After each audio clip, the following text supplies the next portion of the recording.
नमस्कार दोस्तों, कैसे हैं आप सब लोग।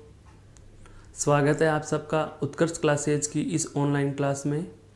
दोस्तों, आज हम बात कर रहे हैं पूर्व का चल रहा बिंदु जो हिंदी भाषा में हम समास आरंभ कर चुके थे। कौन सा बिंदु आरंभ कर चुके थे? समास। और दोस्तों, आपको पता भी है पूर्व की कक्षाओं में हम समास के प्रकार पढ़ना शुरू कर चुके हैं। समास के प्रकारों को पढ़ना शुरू कर चुके हैं। और समास के प्रकारों में बात की जाए तो देखो, सबसे पहले हम पूर्व की कक्षा में कौन से समास के बारे में जान चुके हैं? अव्ययी भाव के बारे में। किसके बारे में जान चुके हैं? अव्ययी भाव समास के बारे में। अव्ययी भाव समास के बाद हम दूसरा समास पढ़ चुके हैं, कर्मधारय समास। कौन सा पढ़ चुके हैं? कर्मधारय समास। और इसी कड़ी में जो आज हम प्रकार लेने वाले हैं, आज जो प्रकार हमारा शुरू होगा वह कौन सा होगा? तत्पुरुष समास। तो आप हेडिंग डाल लीजिए, आज का जो महत्वपूर्ण बिंदु, आज का जो नया बिंदु हम शुरू करने वाले हैं वह कौन सा है दोस्तों? तत्पुरुष समास। समास का तीसरा प्रकार तत्पुरुष समास, इसकी चर्चा हम आज शुरू कर रहे हैं।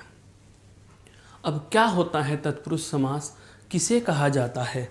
तो देखो, बेसिक सी बातें इससे संबंधित। यदि आपसे पूछा जाए क्या पदों की प्रधानता, कि पदों की प्रधानता के आधार पर, पदों की प्रधानता के आधार पर, तो यह कौन सा समास होगा? द्वितीय पद प्रधान समास होगा। कौन सा होगा दोस्तों? द्वितीय पद प्रधान समास। एक बात, पदों की प्रधानता के आधार पर बात की जाए तो ये कौन सा पद प्रधान है? द्वितीय पद प्रधान है। दूसरी महत्वपूर्ण बात इसी से संबंधित, क्या इसमें दोनों पदों के मध्य, इसमें दोनों पदों के मध्य एक महत्वपूर्ण बात जो आएगी वह अब लिखने वाला हूँ। क्या? कारक विभक्तियों का, दोनों पदों के मध्य कारक विभक्ति का क्या रहता है दोस्तों? लोप रहता है। क्या रहता है? लोप रहता है। मेरे कहने का आशय यह हुआ कि समास के जो दो पद होते हैं, कौन कौन से दो पद होते हैं दोस्तों? एक होता है प्रथम और एक होता है द्वितीय। तो जो प्रथम और द्वितीय पद, इन दोनों को हम एक साथ लिखे होते हैं। इन दोनों के मध्य यहाँ पर जो है वह क्या लिखी जानी चाहिए? कारक विभक्ति लिखी जानी चाहिए। क्या लिखी जानी चाहिए दोस्तों? कारक विभक्ति लिखी जानी चाहिए। लेकिन इस समास में क्या होता है? इन दोनों के मध्य लिखी हुई इस कारक विभक्ति का ही क्या रहता है? लोप रहता है। क्या रहता है? लोप रहता है। तो कहने का आशय यह हुआ कि जब हम सामासिक पद का तत्पुरुष समास में, कहने का मतलब जब इस समास में हम समस्त पद का सामासिक विग्रह करेंगे। क्या करेंगे दोस्तों? सामासिक विग्रह करते हैं या समास विग्रह करते हैं। तो समास विग्रह करते समय क्या करेंगे? विभक्ति पुनः लिख दी जाएगी। विभक्ति को पुनः लिख दिया जाता है। बहुत अच्छे से जानो इसको, विभक्ति को पुनः लिख दिया जाता है। मेरे कहने का आशय यह हुआ कि तत्पुरुष समास में महत्वपूर्ण आपको तीन बातें ध्यान रखनी हैं। सबसे पहली महत्वपूर्ण बात जो हमें याद रखने की है वह क्या है कि यह पदों की प्रधानता के आधार पर बात की जाए तो द्वितीय पद प्रधान समास होगा। कौन सा होगा दोस्तों? द्वितीय पद प्रधान समास होगा। कहने का मतलब यह हुआ कि इसमें बाद वाले पद के अनुसार विभक्तियां होंगी। बाद वाला पद प्रधान होता है, बाद वाला पद मुख्य होता है। दूसरी बात आई, दोनों पदों के मध्य कारक विभक्ति का क्या रहता है? लोप रहता है। तो जाहिर सी बात है, यदि कारक विभक्ति का लोप रहेगा तो जब हम समास विग्रह करेंगे तो विग्रह करते समय हम दोनों विभक्तियों के मध्य जो लुप्त कारक विभक्ति थी, दोनों विभक्तियों के मध्य जो लुप्त कारक विभक्ति है उसे पुनः लिख दिया जाता है, उसे वापस से लिख देंगे। यही हमें तत्पुरुष समास में करना है। तो तत्पुरुष समास में यह बात तो समझ में आई कि कारक विभक्ति का लोप रहता है, पर सवाल यह उठता है कि कौन सी कारक विभक्ति का लोप रहेगा। तो ध्यान दीजिए, हालांकि हम पूर्व की कक्षाओं में यह जान चुके हैं कि इस तत्पुरुष समास में 6 कारक विभक्तियों का लोप रहता है। कुल हिंदी में 8 कारक होते हैं। कर्ता से लेकर के संबोधन तक कुल कारकों की संख्या कितनी होती है? 8 होती है। लेकिन इन 8 में से हमें कितने काम में लेने हैं? केवल 6 ही काम में लेने हैं। कितने काम में लेने हैं? 6 ही काम में लेने हैं, अर्थात 6 कारक विभक्तियां ही हमें प्रयुक्त करनी होंगी। 6 कौन कौन सी करनी होंगी? तो दोस्तों मैं आपको बता देता हूँ। कर्ता और संबोधन, अर्थात एक तो कौन सा? पहला कारक, और एक कौन सा? 8वां कारक। पहले और 8वें को छोड़कर मध्य के शेष रहे 6 कारक नामोल्लेख कर रहा हूँ मैं। कौन कौन से हैं? सबसे पहले आ जाएगा कर्म, उसके बाद में आएगा आपका करण, फिर आएगा आपका संप्रदान कारक, फिर आएगा आपका अपादान कारक, उसके बाद आएगा संबंध कारक, और छठा आ जाएगा अधिकरण कारक। कौन सा आ जाएगा दोस्तों? अधिकरण कारक। अब ध्यान देना, पहला कारक तो कौन सा हो गया? कर्ता। कर्ता के बाद नंबर 2 पे कौन आ गया? कर्म। कर्म के बाद करण, करण के बाद संप्रदान, संप्रदान के बाद अपादान, अपादान के बाद संबंध, फिर आता है अधिकरण, और अंतिम कौन सा होता है? संबोधन। तो इन 8 कारकों में हम बात करें कि इन 8 कारकों में से जब भी तत्पुरुष समास के अनुसार किसी सामासिक पद का, समस्त पद का समास विग्रह हम करेंगे तो पहला और आखिरी, ये पहला कारक है और ये 8वां कारक है। इन पहले और 8वें अर्थात आजू बाजू के प्रथम और लास्ट वाले 2 को छोड़ करके बीच में रहे ये जो 6 कारक होते हैं, इनमें से किसी न किसी कारक की विभक्ति को हम प्रयुक्त कर लेते हैं, और विग्रह करते समय इन कारकों की विभक्तियां प्रयुक्त की जाती हैं। इसी कारण इसे कारक तत्पुरुष भी कहा जाता है। क्या कहा जाता है? कारक तत्पुरुष भी कहा जाता है। कहने का मतलब यह हुआ कि तत्पुरुष समास में विग्रह करते समय दोनों पदों के मध्य कारक विभक्तियां लिखी जाती हैं, और कारक विभक्तियों का लोप रहने के कारण ही इसे कारक तत्पुरुष भी कहा जाता है। तो हम अब इसको व्यवस्थित तरीके से लिखने की कोशिश करें तो सबसे पहली बात क्या हो जाएगी? तत्पुरुष समास की परिभाषा। तो हेडिंग जो आपने डाल रखी है तत्पुरुष समास की, उसकी हम परिभाषा व्यवस्थित लिखेंगे। तो क्या लिखेंगे? जिस समस्त पद में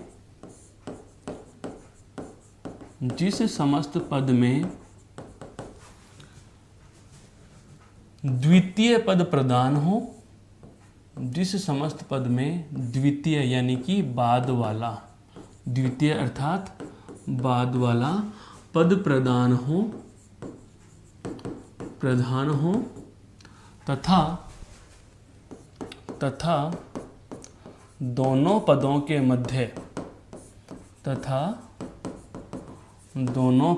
के मध्य कारक विभक्ति का लोप रहे, कारक विभक्ति का लोप रहे,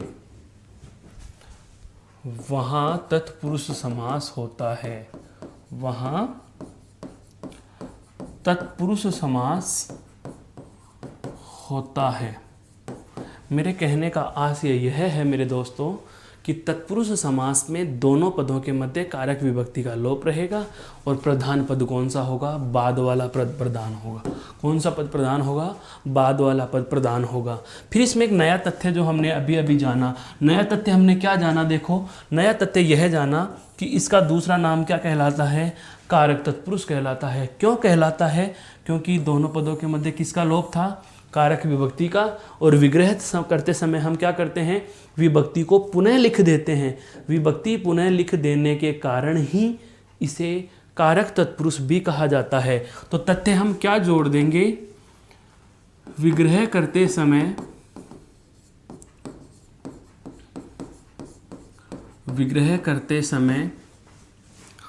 कर्ता व संबोधन को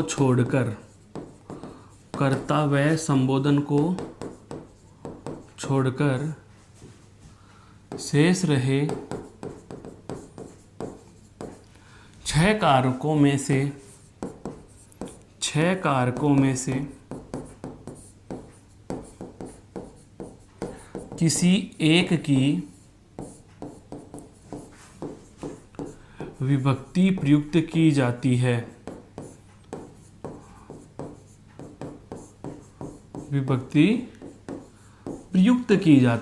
दो बातें पता चल चुकी हैं बहुत अच्छी सी दोस्तों। अब इसी में एक तीसरी बात हम और जोड़ लेंगे, और वह क्या जोड़ेंगे? विभक्ति का लोप रहने के कारण ही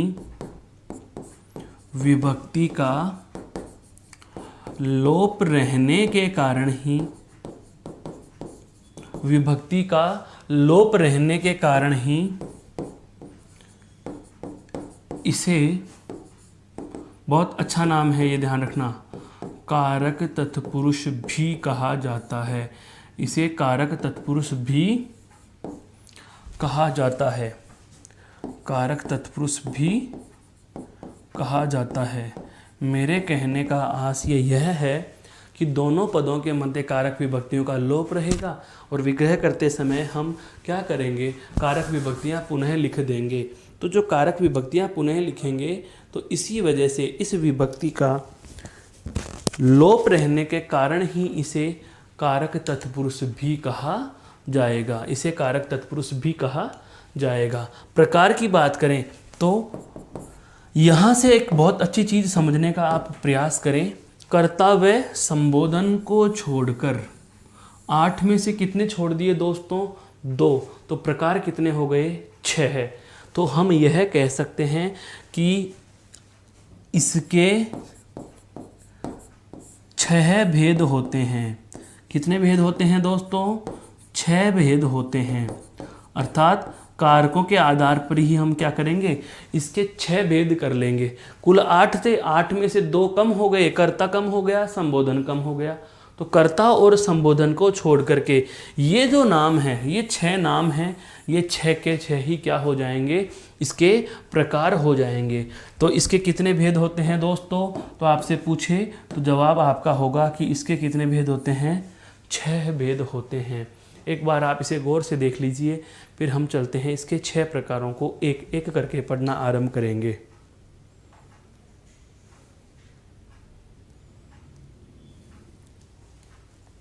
हाँ भाई, तो सबसे पहले हम बात करते हैं पहला प्रकार। अब यहाँ से आप देख सकते हो कौन सा हो जाएगा? पहला प्रकार कौन सा होएगा? कर्म का। पहला प्रकार कौन से कारक का होगा? कर्म कारक का होगा।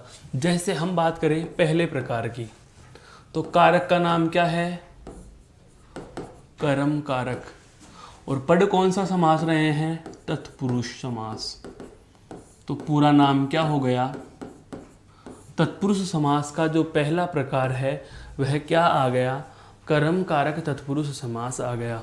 कारक तत्पुरुष या तत्पुरुष समास का पहला प्रकार कौन सा आ गया? कर्म कारक तत्पुरुष समास आ गया। मैं इसके कोष्टक में थोड़ी देर के लिए को लिख दूं तो इसका मतलब क्या है वह भी जान लीजिए। मैंने आपको पूर्व की कक्षाओं में भी बताया था, एक बात पुनः सुन लीजिए। एक तरफ तो होते हैं कारक और एक तरफ लिखते हैं हम उनकी विभक्ति। कारक और एक तरफ क्या होती हैं? विभक्ति। चंद क्लासों के बाद हम आगे आने वाली कक्षाओं में कारक बिंदु बहुत विस्तार से पढ़ने वाले हैं। तो कारक में एक तरफ तो जैसे मैंने लिख दिया कर्ता, तो विभक्ति क्या होती है, ने। कर्म कारक की विभक्ति क्या होती है दोस्तों, को। तो इस को का मतलब यही है, इस को का मतलब यही है कि यह क्या लिखी गई है, कर्म कारक की क्या लिखी हुई है, विभक्ति लिखी हुई है। और जैसा कि हमारी परिभाषा कह रही थी क्या, कि तत्पुरुष समास में सामासिक पदों का विग्रह करते समय, तत्पुरुष समास में सामासिक पदों का विग्रह करते समय दोनों पदों के मध्य कारक की विभक्ति लिखी जाएगी। तो मैं ये कह सकता हूं या नहीं कि इस समास में विग्रह करते समय, इस समास में विग्रह करते समय दोनों पदों के मध्य कौन सा पद लिखा जाएगा दोस्तों, दोनों पदों के मध्य को विभक्ति, दोनों पदों के मध्य को विभक्ति का प्रयोग होगा, को विभक्ति का प्रयोग होगा। समझ में आया मेरा कहने का आशय क्या है, कोष्टक में को क्यों लिखा था, क्योंकि हमारे पास जो भी दो पद प्राप्त होंगे, प्रथम पद और दूसरा पद हमें जो प्राप्त होगा, उन दोनों के मध्य हम विग्रह में क्या लिख देंगे, केवल को लिख देंगे। जैसे शब्द आता है, उदाहरण की बात करें हम, जैसे मैं लिखूं नेत्र सुखद, अब हमारे पास शब्द आ गया नेत्र सुखद, एक पद है नेत्र, दूसरा है क्या, सुखद। और समास का विग्रह क्या क्या कह रहा है, इस समास में विग्रह करते समय दोनों पदों के मध्य क्या लिखा जाएगा दोस्तों, को लिखा जाएगा। क्या लिखा जाएगा, को लिखा जाएगा। तो बताइए मैं ऐसे लिख सकता हूं कि नहीं, नेत्रों को सुखद, नेत्रों को सुखद। सुखद का मतलब क्या होता है दोस्तों, सुख देने वाला, सुख देने वाला। देखो सुख में आगे लगा हुआ है दे प्रत्यय, दो प्रत्यय होते हैं, यह आपको अतिरिक्त जानकारी दे देता हूँ, एक तो जय और एक दे। ये किसी भी शब्द के आगे यदि जोड़ दिए जाएं तो ध्यान रखना, जय जहाँ भी जुड़ा होता है, जय का अर्थ होता है जन्म लेने वाला, और दे का अर्थ होता है देने वाला। दे का अर्थ क्या होता है दोस्तों, देने वाला। उदाहरण समझिए, जैसे जल शब्द है हमारे पास, कौन सा है, जल, और जल के आगे हम लिख देंगे जय, तो शब्द क्या बन गया, जलज, अर्थात जल में जन्म लेने वाला। क्या होता है दोस्तों, कमल होता है। क्या होता है, कमल होता है। यदि ऐसे ही मैं जल शब्द के आगे दे प्रत्यय लगा देता हूँ, तो दे का अर्थ क्या होता है, देने वाला, अर्थात जल देने वाला, जिसे आप बादल कहते हैं। तो ऐसे आप पर्यायवाची भी बना सकते हैं। हमारे पाठ्यक्रम में पर्यायवाची बिंदु दिया हुआ है, तो इस तरीके से भी आप यह बात समझ सकते हैं। पर्यायवाची कोई रटने और नियमों की कहानी नहीं, पर्यायवाची आप खुद पढ़ते हैं, स्वयं को तैयार करने पड़ते हैं। रोजाना के 10, 15, 20 जो भी हमारी क्षमता होती है, उसके अनुसार हम इनकी संख्या बढ़ाया घटा सकते हैं। तो यह बात आपके समझ में आ चुकी होगी। तो हम हमारे अब शब्द पर चल रहे हैं। तो हमारा शब्द क्या था, सामासिक पद क्या था, नेत्र सुखद, अर्थात नेत्रों को सुख देने वाला। जैसे आए शब्द आ गया वन गमन, तो विग्रह क्या हो जाएगा दोस्तों, वन और गमन, ये तो दोनों पद हैं, दोनों के मध्य क्या लिखना था, को।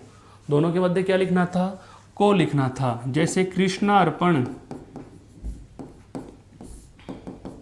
तो कृष्ण को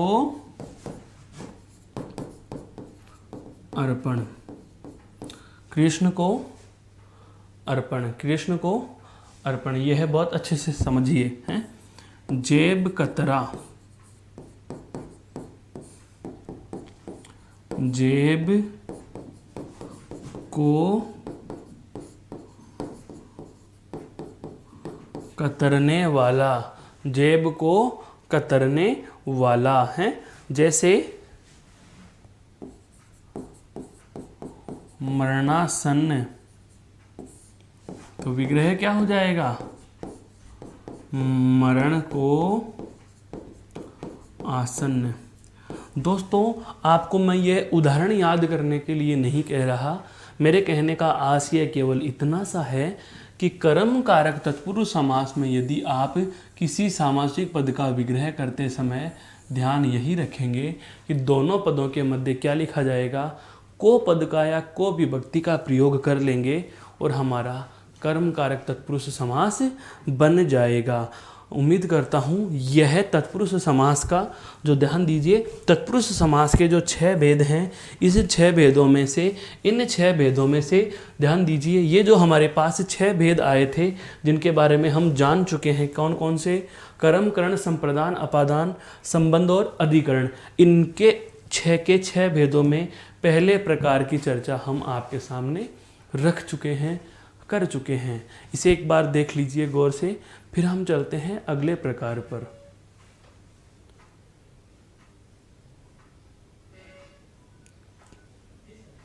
दूसरे प्रकार की हम चर्चा करेंगे। कर्म कारक तत्पुरुष समास के बाद दूसरा प्रकार तत्पुरुष का भेद है। दोस्तों हम बात कर रहे हैं तत्पुरुष के भेदों की। हम बात किसकी कर रहे हैं, तत्पुरुष के भेदों की बात कर रहे हैं। तत्पुरुष के भेद की बात कर रहे हैं।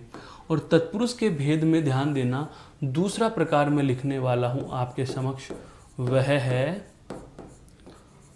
करण कारक तत्पुरुष समास। करण कारक तत्पुरुष समास, और इसके कोष्टक में लिखूंगा दोस्तों मैं से। क्या लिखूंगा, से। सवाल यह उठता है वही जो पूर्व में था, जो अभी अभी मैंने यहाँ भी किया कि को क्यों लिखा, तो यही लाइन पूरी की पूरी एज इट इज आएगी। को की जगह क्या लिख देंगे, से लिख देंगे। अर्थात इस समास में विग्रह करते समय दोनों पदों के मध्य कौन सी विभक्ति प्रयुक्त की जाएगी, से विभक्ति प्रयुक्त की जाएगी। बिल्कुल दोस्तों, आपके जहन में आने वाले प्रश्न को मैं भांप चुका हूँ, समझ चुका हूँ। आप यह कह रहे हैं कि सर करण कारक की विभक्ति तो से होती है, कर्ता ने कर्म को कर्ण से संप्रदान के लिए, और एक और कारक आता है कौन सा, अपादान, और अपादान की विभक्ति भी क्या होती है, से। इन दोनों में अंतर कैसे करेंगे, तो ध्यान रखना, यदि के द्वारा के अर्थ में अर्थात साधन या माध्यम के अर्थ में कर्ण का प्रयोग होगा विभक्ति से, और यदि दो संज्ञा या सर्वनामों में एक से दूसरे को अलग किया जाए या फिर तुलना का भाव होगा, और अलग करने या तुलना करने के भाव को अभिव्यक्त करने के लिए से विभक्ति का प्रयोग हो जाता है मेरे दोस्तों, तो वहाँ अपादान कारक होगा। याद कैसे करेंगे, तो याद करने के लिए देखो, ऐसे अलग, ऐसे अपादान, ऐसे ही कैसे कर्ण, कैसे के द्वारा, यानी कि से का प्रयोग के द्वारा के अर्थ में हो, से का प्रयोग माध्यम के अर्थ में हो, से का प्रयोग साधन के अर्थ में हो, तो के द्वारा, कै करण कारक। और यदि से का प्रयोग अलग करने के लिए होता है, अलग करने के अर्थ में होता है, तो उस स्थिति में आप कहेंगे अपादान कारक। अब आपका भ्रम दूर हो चुका है, तो हम इसका तथ्य लिख देंगे, और इसका तथ्य कुछ इस प्रकार से लिखा जाएगा, क्या कि इस समास में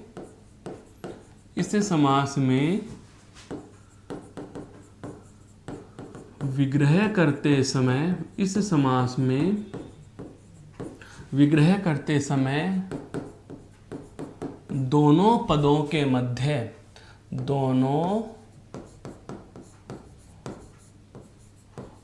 के मध्य से, या आप लिख सकते हो के द्वारा विभक्ति का प्रयोग किया जाएगा।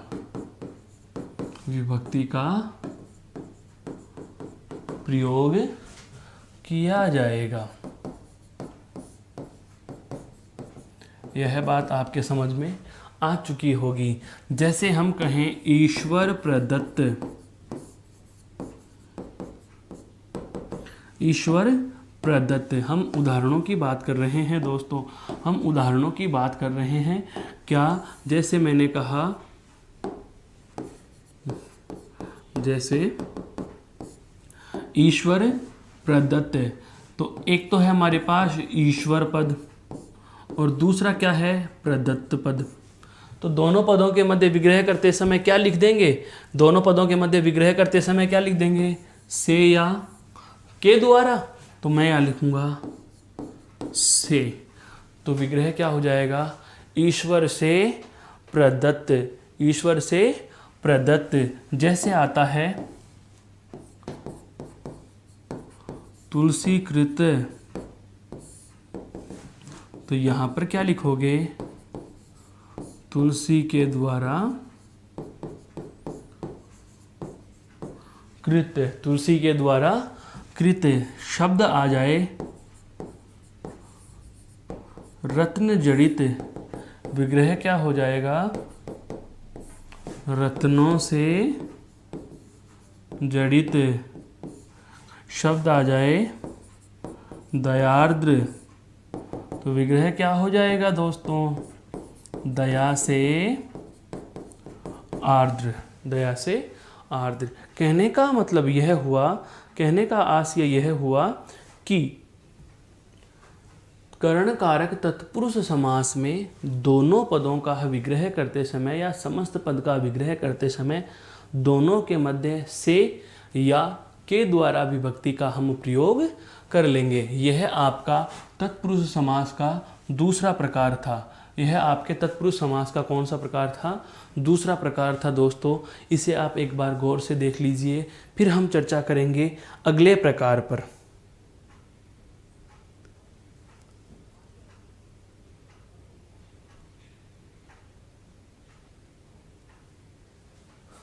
अब हमारा जो तीसरा प्रकार आएगा, तीसरा प्रकार कौन सा आएगा दोस्तों? आप यहाँ से देखो, कर्म हमने पढ़ लिया है, कर्ण हमने पढ़ लिया।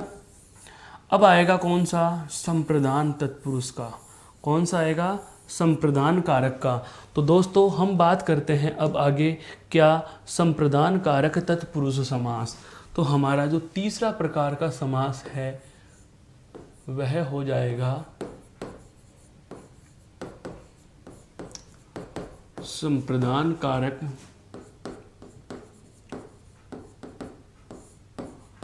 तत्पुरुष समास।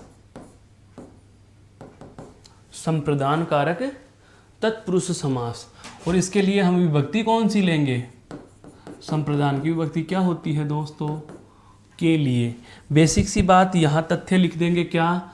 विग्रह करते समय, विग्रह के समय दोनों पदों के मध्य, दोनों पदों के मध्य के लिए, दोनों पदों के मध्य के लिए विभक्ति का प्रयोग किया जाएगा। दोनों पदों के मध्य के विभक्ति का प्रयोग, के लिए विभक्ति का प्रयोग किया जाएगा। यह महत्वपूर्ण तथ्य हमें ध्यान रखना था। संप्रदान कारक तत्पुरुष समास यही तो कह रहा है कि जहाँ भी संप्रदान कारक तत्पुरुष समास होगा तो संप्रदान कारक की विभक्ति क्या होती है? संप्रदान के लिए। अर्थात दोनों पदों के मध्य विग्रह करते समय हम कौन सा पद लिख देंगे? के लिए पद लिख देंगे। कौन सी विभक्ति लिख देंगे? के लिए विभक्ति लिख देंगे। जैसे हम इसके उदाहरणों की बात करें दोस्तों, जैसे एक उदाहरण हम इसकी पूर्व की कक्षाओं में परिचयात्मक रूप से भी जान चुके हैं। शब्द आता है हवन सामग्री। तो विग्रह क्या हो जाएगा दोस्तों? हवन के लिए सामग्री। हवन के लिए सामग्री हो जाएगा। जैसे शब्द आता है विद्यालय। शब्द क्या आता है? विद्यालय। तो आप क्या कह सकते हो? विद्या के लिए आलय। विद्या के लिए आलय। शब्द आता है जैसे रसोई घर। शब्द क्या आता है दोस्तों? रसोई घर। तो विग्रह क्या हो जाएगा? रसोई के लिए घर। क्या आ जाएगा? रसोई के लिए घर। क्या आ जाएगा? रसोई के लिए घर। शब्द आता है जैसे गुरु दक्षिणा। शब्द क्या आता है दोस्तों? गुरु दक्षिणा। तो विग्रह क्या हो जाएगा? गुरु के लिए दक्षिणा। शब्द क्या आ जाएगा? गुरु के लिए दक्षिणा। मेरे कहने का आशय यह है, आप इन तीनों प्रकारों को पढ़ चुके हैं। देखो, सबसे पहले मैंने कर्म कारक तत्पुरुष लिया, तो कर्म कारक तत्पुरुष में और कुछ नहीं नई चीज़। सबके मध्य हमने कौन सी विभक्ति का प्रयोग किया? को विभक्ति का प्रयोग किया। कौन सी विभक्ति का प्रयोग किया? को विभक्ति का प्रयोग किया। उसके बाद हमने जाना करण कारक तत्पुरुष। तो देखो, से या के द्वारा, से या के द्वारा विभक्ति का हम प्रयोग कर रहे हैं। ठीक उसी प्रकार से संप्रदान कारक में अभी अभी हमने देखा कि सब जगह हम कौन सी विभक्ति का प्रयोग कर रहे हैं? संप्रदान कारक की विभक्ति के लिए का प्रयोग हम यहाँ करते चले जा रहे हैं। कहने का आशय यह है कि आपको तत्पुरुष समास में ज़्यादा दिमाग नहीं लगाना। हमारे पास दोनों पद दिए हुए होंगे, उनमें से आपको उनके मध्य इन 6 में से किसी एक कारक की विभक्ति का सही प्रयोग करना है और हमारे पद का समास विग्रह कर लेना है। यह बात बहुत सरल है, समझ में आ चुकी होगी दोस्तों। फिर मैं चलूँगा इसके अगले प्रकार पर। एक बार आप इसे गौर से देख लीजिए।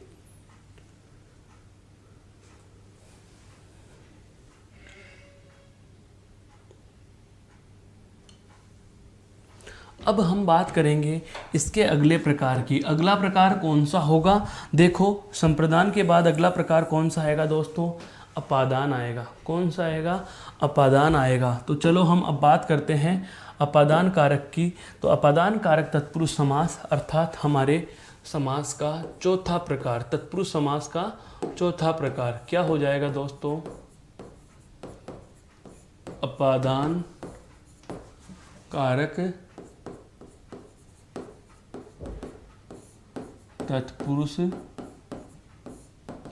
समास। अपादान कारक तत्पुरुष समास। अपादान, और अपादान में वही विभक्ति आएगी यहाँ, कौन सी? से। लेकिन से का प्रयोग किसके अर्थ में होगा दोस्तों? अलग या तुलना करने के संदर्भ में से विभक्ति का प्रयोग होता है। तो ए अर्थात अपादान, ए यानी अलग होना। यदि से विभक्ति का प्रयोग के द्वारा के अर्थ में होता है, यदि से विभक्ति का प्रयोग के द्वारा के अर्थ में होता है, माध्यम या साधन के अर्थ में होता है, तो उस स्थिति में आप क्या कह दोगे? कि करण कारक है। लेकिन यदि से विभक्ति का प्रयोग अलग करने या तुलना करने के संदर्भ से होता है, तो आपका जवाब सदैव क्या होगा? क्या होगा? अपादान कारक होगा। और समास की बात करें तो अपादान कारक प्रकार किसका? तत्पुरुष का। तो जोड़ देंगे अपादान कारक तत्पुरुष समास। इसके हम तथ्य में लिख भी सकते हैं क्या? कि विग्रह करते समय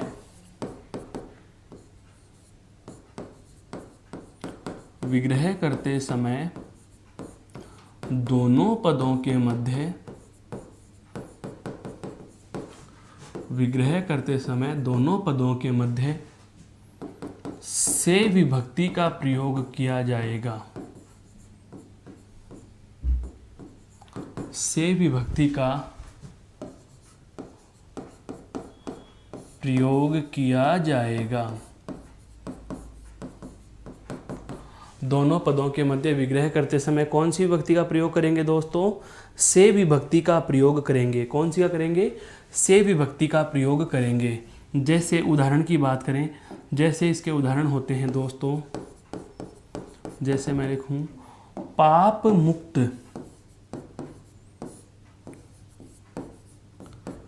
पाप मुक्त। दो पद हैं, पाप और मुक्त। अब अलग करने के संदर्भ में आ रहा है, तो पाप विभक्ति से और दूसरा पद क्या लिख दिया?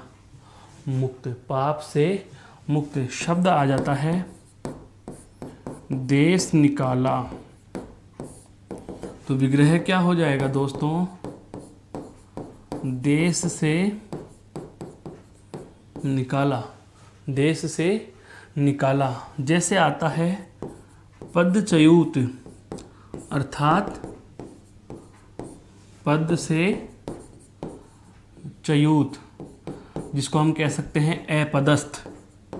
क्या कह सकते हैं? अपदस्थ, यानी कि पद से हटा देना, पद से हटा देना। जैसे शब्द आता है ऋण मुक्त, ऋण मुक्त यानी कि ऋण से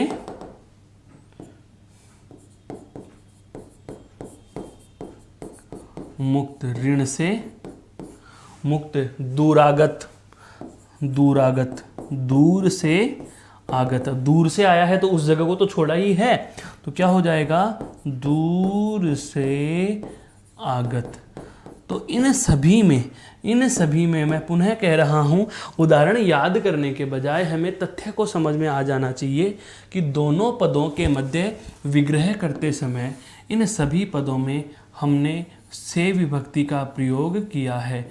से विभक्ति का प्रयोग दोनों पदों के मध्य किया है, और जैसे ही दोनों पदों के मध्य हम से विभक्ति का प्रयोग कर लेते हैं तो हमारे पास अपादान के अनुसार अपादान कारक तत्पुरुष समास के सामासिक पदों का समास विग्रह उपस्थित हो जाता है। दोस्तों, यहाँ तक की बात समझ में आ चुकी क्या? एक बार इसे गौर से देख लीजिए दोस्तों, फिर हम बात करते हैं इसी से संबंधित। इसका अगला प्रकार नहीं बताऊंगा, अभी इसी से जुड़ती हुई एक दो बातें हम और जाननी हैं। वो हम जानेंगे क्या? हम जब कारकों की बात करेंगे, सुनिए ध्यान से, जब हम कारकों की बात करेंगे तो कारकों में हर एक कारक के कुछ विशेष तथ्य हम पढ़ते हैं, हर एक कारक के विशेष तथ्य पढ़ते हैं। तो जब अपादान कारक के विशेष तथ्य पढ़े जाते हैं तो उसमें एक महत्वपूर्ण बात आती है, और वो महत्वपूर्ण बात कुछ इस प्रकार से होगी। क्या? कि ये विशेष बात बता रहा हूँ जो आपको अतिरिक्त ध्यान रखनी है। क्या? कि भय के अर्थ वाले वाक्य, भय के अर्थ वाले वाक्य, अर्थात भय का जहाँ भी भाव हो, भय का जहाँ भी भाव होता है वहाँ भी अपादान कारक होता है। जैसे शब्द आ जाए अश्वभीत,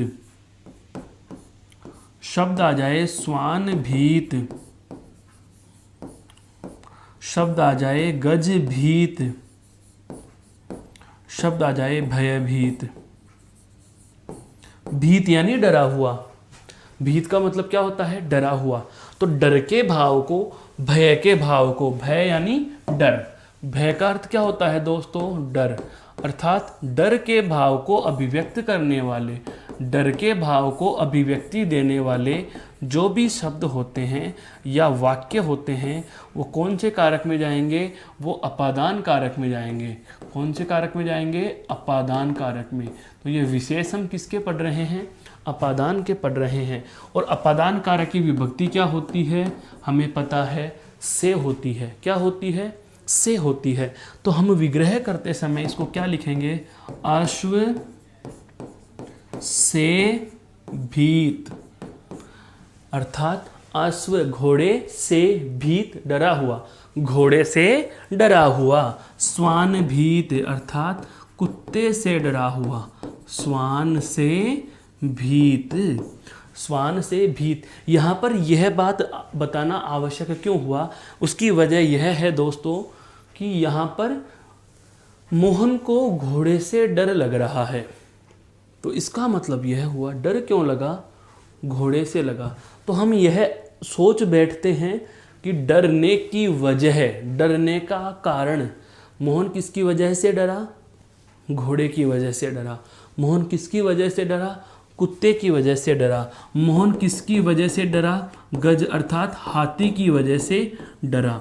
तो हम क्या सोचते हैं कि जहाँ डरने का कारण आ रहा है, वजह आ रही है, माध्यम आ रहा है, तो हो न हो यहाँ तो करण कारक तत्पुरुष समास होना चाहिए। तो ध्यान रखना, हमें इस प्रकार की गलतियों से बचना है। और यहाँ पर हमें ध्यान रखना है कि गजभीत, श्वानभीत, अश्वभीत या फिर भय से भीत, सभी के सभी पद आपके अपादान कारक तत्पुरुष समास में गिने जाएंगे। किसमें गिने जाएंगे? अपादान कारक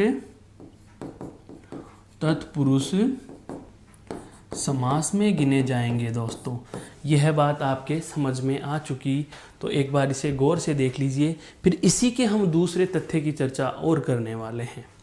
यह तो कौन सा था? विशेष पहला। यह कौन सा था दोस्तों? विशेष पहला। अब विशेष का दूसरा और देखते हैं। दूसरा क्या है? और दूसरा कुछ इस प्रकार से होगा, अध्ययन आदि का अर्थ। किसका अर्थ है दोस्तों? अध्ययन आदि का अर्थ हो ऐसा शब्द जो किसी से कोई विद्या अध्ययन करने के भाव को अभिव्यक्त करता है।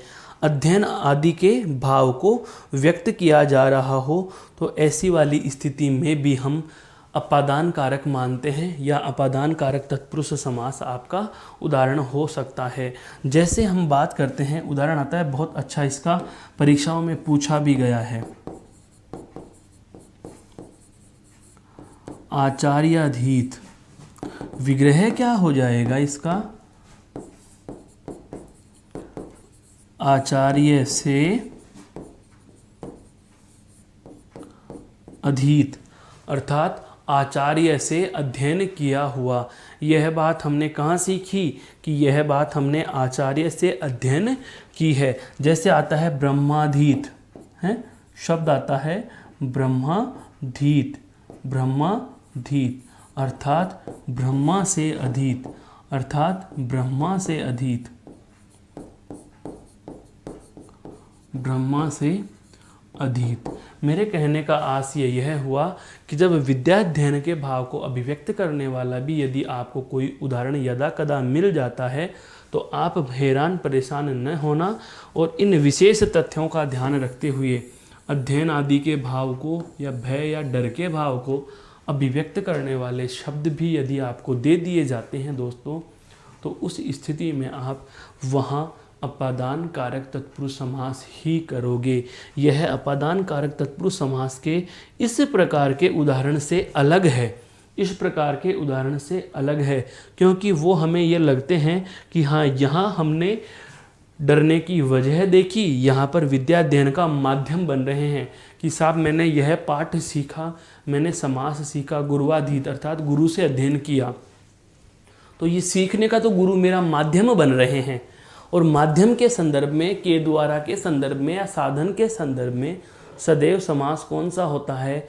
करण कारक तत्पुरुष समास होता है। तो कहीं हम यह गलती न कर बैठे, इसलिए मैंने आपके सामने ये समग्र वर्णन रखा कि आपको इस प्रकार के विशेष शब्दों का भी ध्यान रखना होगा। यह था हमारा दोस्तों कौन सा? चौथा प्रकार। यह कौन सा प्रकार था? तत्पुरुष समास। तत्पुरुष समास का यह कौन सा प्रकार था? तो आप कह सकते हो चौथा प्रकार था।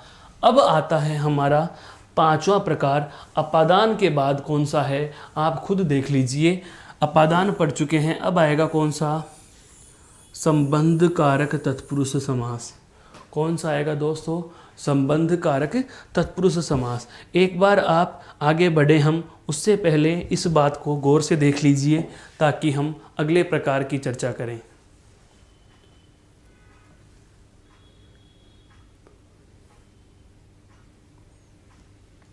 देखो, अब हम बात करते हैं अगले प्रकार की,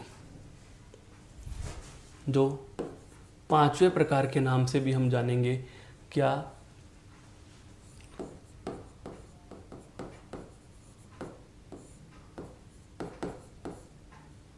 संबंध कारक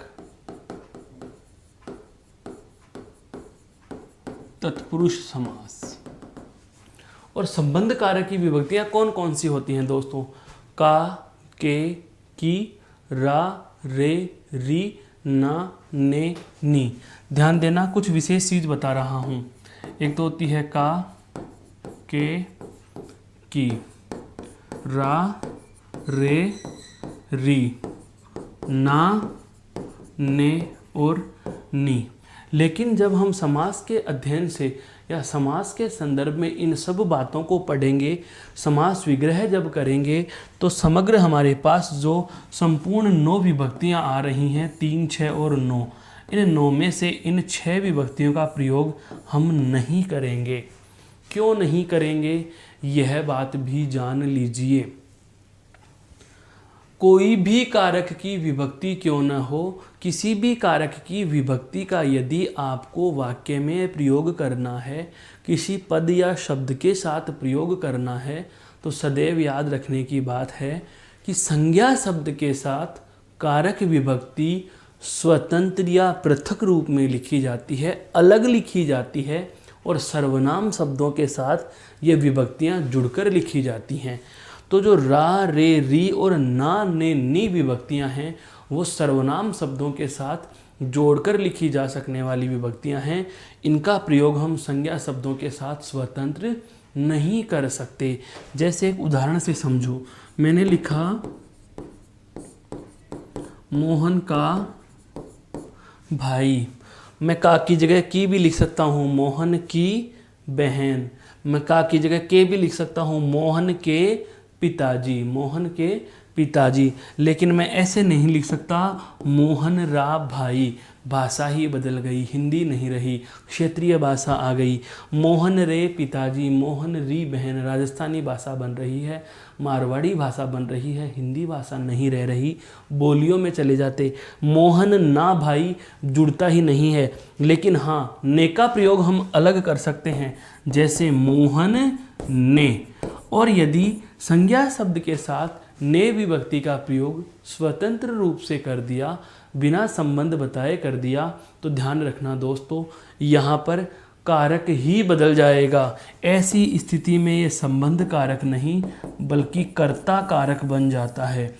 कौन सा कारक बन जाता है? कर्ता कारक बन जाता है। कहने का आशय यह हुआ कि संबंध कारक में जब भी किसी समस्त पद का या सामासिक पद का तत्पुरुष समास के अनुसार हम समास विग्रह करते हैं, तो सदैव याद यही रखना है कि हमें दोनों पदों के मध्य केवल इन 3 विभक्तियों को ही प्रयोग में लेना है। का, के, की का ही प्रयोग हम कर सकते हैं। इनके अलावा किसी अन्य विभक्ति का कोई प्रयोग हम यहाँ नहीं कर सकते। तो हम इसके लिए यह विशेष बात लिख लेते हैं। और कैसे लिखेंगे? संबंध कारक तत्पुरुष समास, और विभक्तियों में कौन कौन सी आएंगी? का, के और की। तथ्य हम इस प्रकार से लिखेंगे कि इस समास में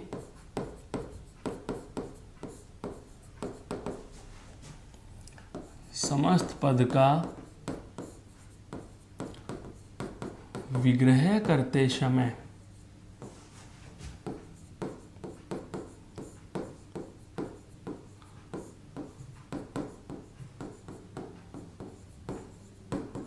दोनों पदों के मध्य विग्रह करते समय दोनों पदों के मध्य का, के और की, का,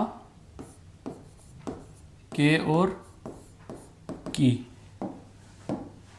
विभक्ति का प्रयोग किया जाता है। विभक्ति का प्रयोग किया जाता है। जैसे हम उदाहरणों की बात करें दोस्तों, जैसे राजमाता, तो विग्रह क्या हो जाएगा? राज यानी राजा, की माता। यहां पर कौन सा पद उठा लिया हमने? की उठा लिया है। राज्य मंत्री, तो इसका क्या हो जाएगा? राज्य के मंत्री, राज्य के मंत्री हैं। जैसे शब्द आता है मंत्री परिषद, विग्रह क्या हो जाएगा दोस्तों? मंत्रियों की परिषद। लेकिन यदि शब्द लिख जाए विधान परिषद, तो विधान की परिषद नहीं होता है। ध्यान रखना दोस्तों, यहाँ पर एक नई चीज़ मैं और आपको जुड़ा देता हूँ। क्या कि शब्द आपको दे दिया जाए कौन सा, विधान परिषद। विधान परिषद, तो ध्यान रखना इसका विग्रह होता है विधान यानी कानून। तो विधान के लिए परिषद, विधान परिषद का क्या होगा, विधान के लिए परिषद। इसी प्रकार से एक और शब्द आता है क्या, बलि पशु, और एक शब्द आता है पशु बलि। अगर आपको लिखा हुआ मिल रहा है बलि पशु, बलि पशु, तो विग्रह क्या करोगे, बलि के लिए पशु, बलि के लिए पशु। लेकिन यदि आपको यही शब्द इस प्रकार से दे दिया जाए क्या, पशु बलि, पशु बलि, तो इसका के विग्रह क्या हो जाएगा, पशु की बलि, पशु की बलि। जैसे शब्द आता है, अब आपको मैं क्रॉस बता रहा हूं कौन सा शब्द कहां अटकेगा। जैसे शब्द आ जाए आपके सामने क्या, रेल यात्रा। दोस्तों शब्द क्या आ गया, रेल यात्रा, तो विग्रह क्या हो जाएगा, रेल से या रेल के द्वारा यात्रा, रेल से या रेल के द्वारा यात्रा। लेकिन आ जाए अगर क्या, रेल भाड़ा, क्या आ जाए, रेल भाड़ा,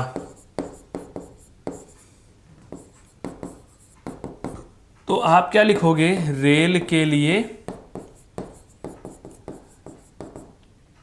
भाड़ा, रेल के लिए भाड़ा, रेल के लिए भाड़ा। इस प्रकार से यह भी ध्यान रखना है कि कौन सा शब्द किस तरीके से सही जुड़ेगा। एक बहुत अच्छा शब्द और आता है जो अक्सर चर्चा में रहा है, कन्यादान, और हमें पहला ही विकल्प मिल जाता है कन्या के लिए दान। लेकिन दोस्तों सदैव याद रखना, कन्यादान का समास विग्रह होता है कन्या का दान, कन्या के लिए नहीं होता, कन्या का दान होता है, कन्या के लिए नहीं होता, कन्या का दान होता है। जैसे आ जाए शांति दूत, तो विग्रह क्या हो जाएगा, शांति का दूत। शब्द आ जाए जलधारा, तो विग्रह क्या हो जाएगा, जल की धारा। विग्रह क्या हो जाएगा दोस्तों, जल की धारा। मेरे कहने का आशय यही हुआ कि आपको किसी भी प्रकार से किसी शब्द के विग्रह करते समय यह ध्यान रखना है कि कारक की विभक्ति कौन सी जुड़ रही है। जो कारक की विभक्ति जुड़ती है उसी के अनुसार आपको कारक के प्रकार के अनुसार समास को निश्चित कर लेना है। आशा करता हूँ यह भी आपके समझ में आ गया होगा। इसे एक बार गौर से देख लीजिए ताकि हम तत्पुरुष समास के अंतिम और छठे प्रकार की चर्चा कर सके दोस्तों।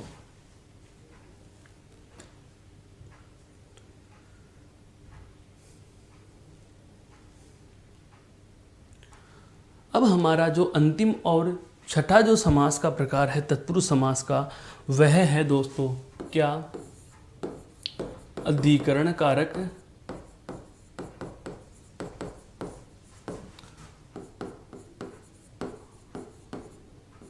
तत्पुरुष समास। क्या है, अधिकरण कारक तत्पुरुष समास। अधिकरण कारक, अधिकरण कारक की विभक्तियां क्या होती हैं दोस्तों, में, पर, मध्य, है, ऊपर आदि। तो जाहिर सी बात है हम समास विग्रह करते समय, है, किसी भी समस्त पद का समास विग्रह करते समय,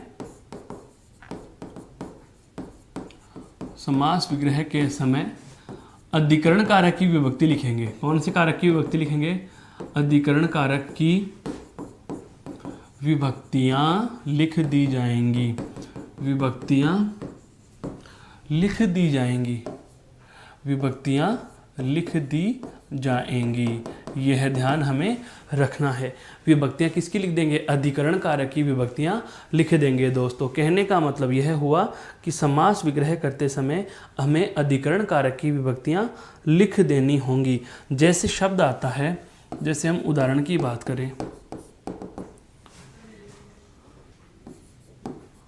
वनवास, वास यानी रहना, तो विग्रह क्या हो जाएगा? वन में वास, वन में वास। जीव दया अर्थात जीवों पर दया, जीवों पर दया, जीव दया क्या हो जाएगा? जीवों पर दया है। कवि पुंगव, कवि पुंगव, पुंगव का अर्थ होता है श्रेष्ठ, अर्थात कवियों में पुंगव है। ध्यान मग्न,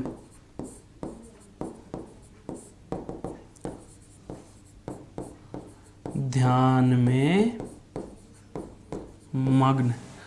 कहने का मतलब यह है दोस्तों कि यदि हम दोनों पदों में या हम कहें समस्त पद का विग्रह करते समय दोनों पदों के मध्य में, पर, में, ये इस प्रकार से अधिकरण कारक समास की विभक्तियों को प्रयोग में ले रहे हैं, अधिकरण कारक के विभक्तियों को काम में ले रहे हैं, तो बेझिझक कह देंगे कि यहाँ अधिकरण कारक तत्पुरुष समास होगा, यहाँ अधिकरण कारक तत्पुरुष समास यहाँ होगा। कहने का मतलब यही हुआ कि आपको भ्रमित नहीं होना है। चाहे अब इसमें एक महत्वपूर्ण बात ध्यान देने की यह है कि चाहे आपको कर्म कारक की विभक्ति प्रयोग में लेकर के समास लिखना हो, चाहे कर्ण कारक की विभक्ति काम में लेकर के समास लिखना हो, चाहे हमें संप्रदान या अपादान कारक की विभक्ति लिख करके समास लिखना हो, या संबंध या अधिकरण की विभक्ति लिखकर समास लिखना हो, हर एक स्थिति में विभक्ति चाहे कोई सी भी प्रयोग में लीजिए। देखो जैसे कि हम कर्म कारक की विभक्ति को काम में ले, चाहे कर्ण कारक की विभक्ति काम में ले, चाहे संप्रदान कारक की विभक्ति काम में ले, और चाहे अपादान कारक की विभक्ति काम में ले, या फिर मैं कहूँ कि चाहे संबंध कारक की विभक्ति काम में लें या अधिकरण कारक की विभक्ति काम में लें, है तो सारा तत्पुरुष समास ही। मेरे कहने का आशय यही तो है कि आपको तत्पुरुष समास के कारकों के आधार पर जो प्रकार हैं उसके साथ साथ यह भी ध्यान रखना है कि कारकों के आधार पर जो वाक्य सही बैठ रहा है विभक्ति तो वही लिखी जाएगी, लेकिन प्रकार एक ही होगा, और वह कौन सा होगा? आपका तत्पुरुष समास होगा दोस्तों। कौन सा होगा? तत्पुरुष समास ही होगा। अब यहाँ इतने सारे इसके प्रकारों के बाद होता क्या है? मूल भाषा या मूल व्याकरण की बात की जाए तो मूल व्याकरण में इन 6 प्रकारों के अलावा भी तत्पुरुष समास के 4 अन्य भेद माने जाते हैं। 4 अन्य भेद माने जाते हैं, और वे 4 अन्य भेद कौन कौन से माने जाते हैं? 4 अन्य भेद, और यह है किसके? तत्पुरुष के दोस्तों, तत्पुरुष समास के। आपको मैं केवल नाम बता देता हूं, हालांकि ये इतने महत्व के नहीं होते पर हमें पता होना चाहिए। जैसे एक तो आता है अलुक तत्पुरुष दोस्तों, क्या आता है? अलुक तत्पुरुष। दूसरा आता है आपका उपपद तत्पुरुष।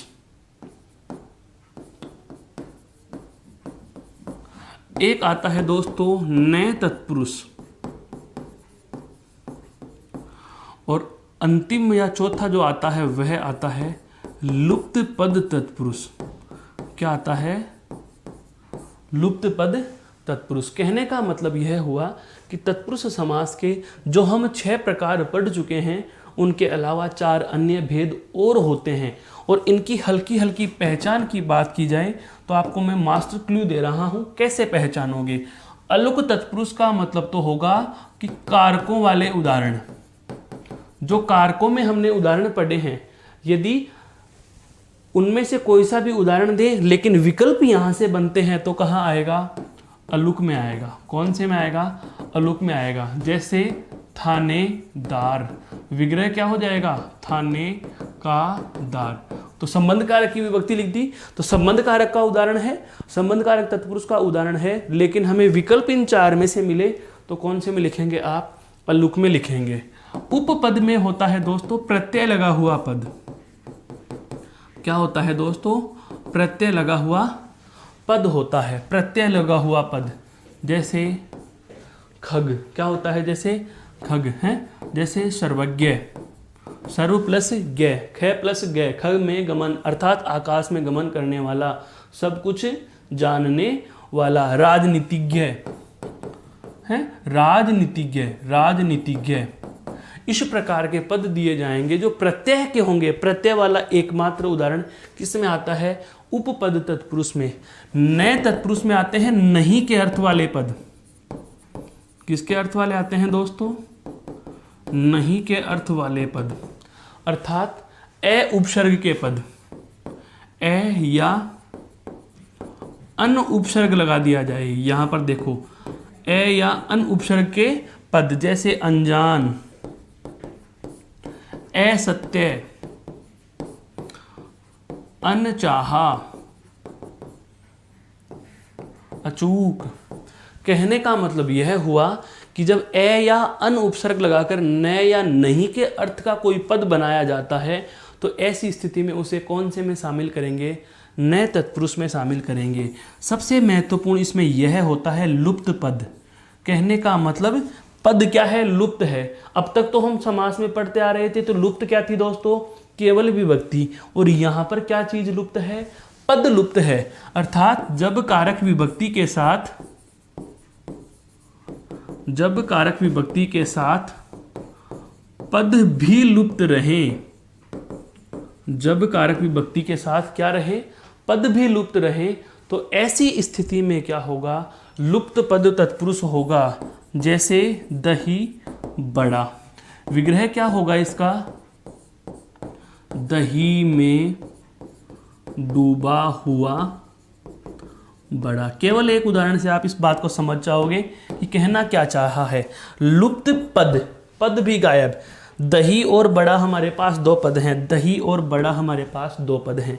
में यहाँ है कारक की विभक्ति, लेकिन जो डूबा और हुआ है यह है दोस्तों लुप्त पद। ये क्या है, यहाँ पर लुप्त पद दिए हुए हैं कि जब कारक विभक्ति, कारक विभक्ति तो में देखो लुप्त था ही था, में के साथ डूबा हुआ भी लुप्त था। तो जब कारक विभक्ति के साथ पद भी लुप्त रहे, जब कारक विभक्ति के साथ पद भी लुप्त रहे, ऐसी स्थिति में होता है आपका लुप्त पद तत्पुरुष समास। जैसे और उदाहरण आते हैं रेलगाड़ी, रेल पर, फिर लुप्त पद आते हैं चलने वाली, और फिर अंतिम आता है गाड़ी है। वायुयान, वायु में चलने वाले यान। घृतान्न, घृतान्न, घी में पका हुआ अन्न, घी में पका हुआ अन्न। तो कहने का आशय यह हुआ कि जो तत्पुरुष समास के हम इन 6 भेदों की जो चर्चा कर चुके हैं, कर्म कारक तत्पुरुष समास, करण कारक तत्पुरुष समास, संप्रदान और अपादान, तथा उसके बाद संबंध और अंतिम वाला अधिकरण। इन 6 प्रकारों के बाद आपको ये अन्य 4 भेद भी अपने मस्तिष्क में रखने हैं। हो सकता है प्रश्न यहाँ से भी आपको मिल जाए। तो आशा करता हूँ दोस्तों कि आज की कक्षा में यह तत्पुरुष समास और इसके सारे भेद हमने चर्चा में लिए, आपको बेहद समझ में आए होंगे। इसके बाद के प्रकार की चर्चा करेंगे हम अगली कक्षा में। तब तक के लिए धन्यवाद, नमस्कार, जय हिंद, जय भारत।